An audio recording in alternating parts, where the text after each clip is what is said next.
I'm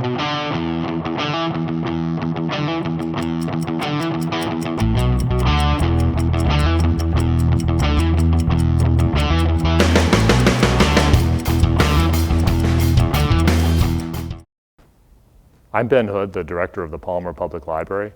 I'd like to invite everyone from Palmer and the surrounding towns to come to the library on October 28th, that's a Wednesday, at 6:30 p.m. for a forum on the Massachusetts Department of Transportation's plan to restore passenger rail service to Palmer.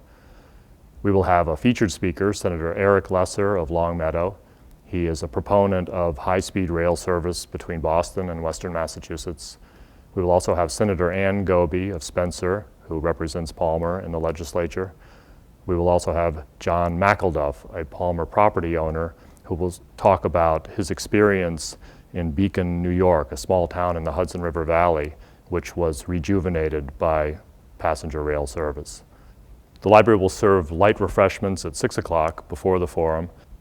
We invite everyone from Palmer, Munson, Belchertown, Brimfield, Wilbraham, Ware. This is something that's very important for the entire region if rail service is restored to Palmer. If you have any questions about this, please call the library at 413-283-3330. You can also find us on the web and Facebook just by Googling us. Thank you.